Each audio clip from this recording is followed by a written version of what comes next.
Hall ng Ballesteros po, at nandito yung mga from the Philippine Coast Guard na tutulong sa pagse-search dito sa nawawalang si Lito Siriban. Ano po? Pwede po bang malaman ang pangalan natin? Lieutenant Junior Grade Jennifer Navales. Okay. Lieutenant, with your permission, pwede ko bang makunan ng picture itong gagamitin natin sanang ano? What do we call this one? M35, may rubber boat po tayo dyan. Yan. Anong tawag po natin dito? Rubber boat, sir.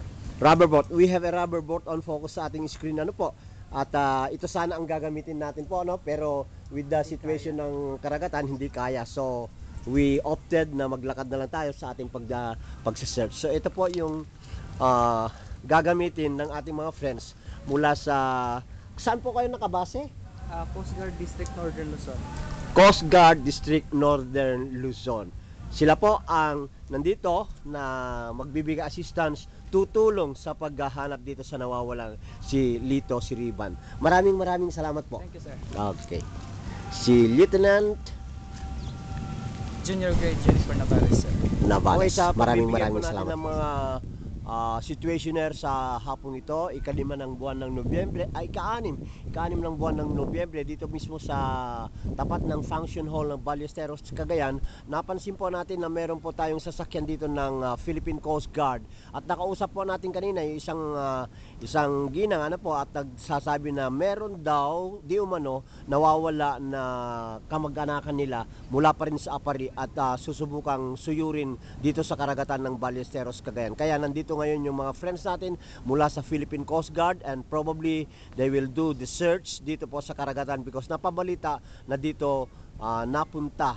Usually po yung mga nasisipwreck from Apari ay usually dito sa Ballesteros po na papadpad. So antabayanan po natin ang mga kaganapan po dito sa search na gagawin natin sa nawawala. At sa pagbibigay na natin ng situation po dito sa karagatan po ng bayan ng Ballesteros ay medyo malalaki po ang alon ngayon, no? Because of yung during the past few days malalakas po ang ulan, at ganito na po ngayon ang situation ng karagatan. At dito natin susubukang suyurin at hanapin yung napabalitang nawawala na si Lito Siriban mula sa Gaddang, Apari, Cagayan. At hopefully sa tulong ng ating mga friends mula sa Philippine Coast Guard ay maging successful po ang search natin. Kailan pa ba nawawala yon? Kahapon? Sir, ng 7 o'clock. Okay, napabalita po na si Lito ay nawawala since kahapon alas 7 ng umaga. Nakasakay siya po ng bangka, no? And then because of yung malalaking alon tulad ngayon nito, medyo nagkaroon ng diferensya yung sasakyan, hindi na maandar yung motor, and then until such time na napatpat pa rin siya sa may Apari po, pero tumab din yung bangka, and since then nawawala na siya. Okay, ganyan po ang istorya nitong si Ma'am Elvira, at titignan po natin kung ano ang magiging kahihinatnan po ng ating pagsuyod dito sa karagatan ng bayan ng Ballesteros. Ganito po ang itsura ng ating karagatan ngayon nitong hapon po ng ika-6 ng buwan ng Nobyembre. Okay, sa binabalak natin po na rescue ay kasalukuyan pa rin nag-uusap-usap ko anong pinakamagandang planong gagawin para may taguyod po yung search na gagawin natin para dito sa nawawalang si Lito Siriban. So nandito po yung mga from the Philippine Coast Guard, at titignan natin kung ano ang plans. So ang exact location natin po, nandito tayo sa may Function Hall ng Ballesteros, Cagayan.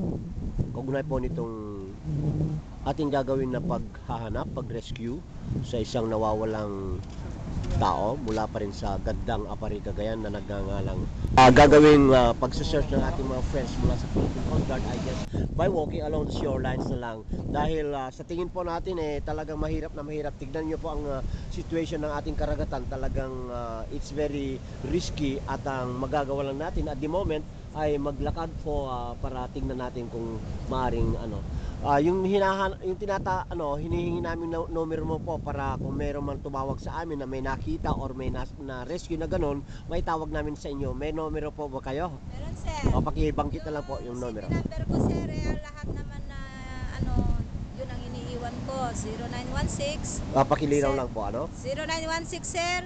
7878723. Okay, manawagan ka po sa lahat ng mga barangay captains along the coastal region na kung sino man ang itawag ka agad dyan sa number. Kung sino man po ang makakatagpo kay Lito Siriban, yung nalunod, kahapon pa po, kung may makakakita sa kanya, itawag lang po dito sa number kong ito, 0916 7878723. Okay.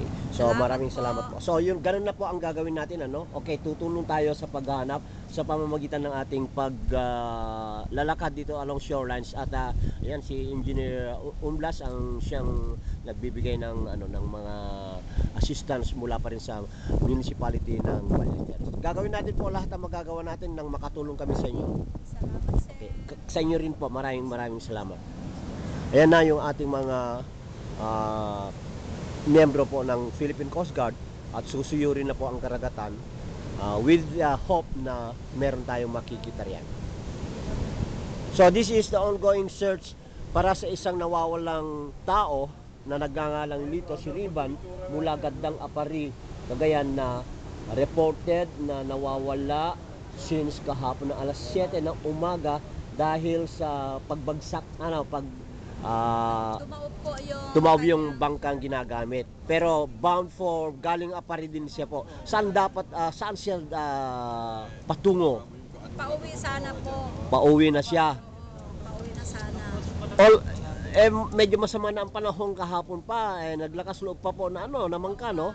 Wala siyang kasama. Wala, sir. Wala siyang Okay, kasama. so how did you know? Paano natin nalaman po na Kasi, sir, may naghuhuli ng isda doon sa Punta Pier. yung mga mangingisda? Oo, nakita nila na may lalayo na yung niya. Dahil namatay yung motor. Namatay na yung motor. Hindi niya maandar, lalayo siguro. Na, tumawag sila si Kapitan Gatan, tumawag kay Sir Jimmy Siriban, si Aha. SP. Ngayon, hindi naman nila alam kung saan lugar ng tao. Kasi hindi naman nila nalapitan. Pero nakita nilang tumaob din yung bangka. Oo, sir. Mula noon, hindi na nila nakita yung tao. Hindi na nakita, sir. Nung tumaob na. So, have you started po yung paghanap kaagad nung napabalitang nawala na? Nung nabalitaan na namin, sir, alas 12 na ng tanghali. Tanghali. Oo, sir. Diretso na Yung ako. insidente nangyari alas 7 ng umaga. Oo, sir. Pero Okay. alas 12 na namin nalaman, pumunta kami kaagad sa pisina ng Coast Guard, sir. Aha. Ito, humingi kami na ng tulong doon. Okay. So, sa ngayon, nandito na sila para tutulungan tayo para hanapin itong si Lito.